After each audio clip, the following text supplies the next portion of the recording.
Motorsiklo. Isang uri ng sasakyan para sa ilan.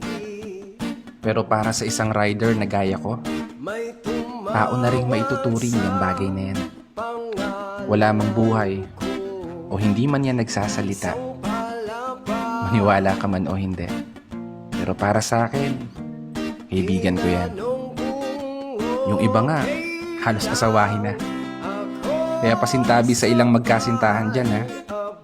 Di natin may tatanggi. May ilan na mas ginagastusan pa nila yung motor kaysa sa mga bebe nila, kaysa sa mga sarili nila.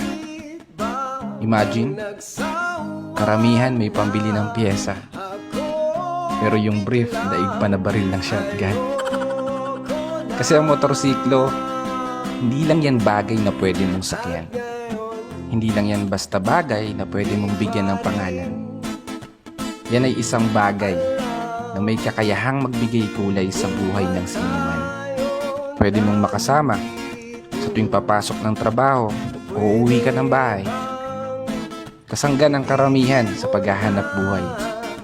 At kung hindi ka magiging responsable, isang bagay na pwedeng maghatid sa'yo sa hukay. Wala yan sa kung anong brand ng motor ang ginagamit mo.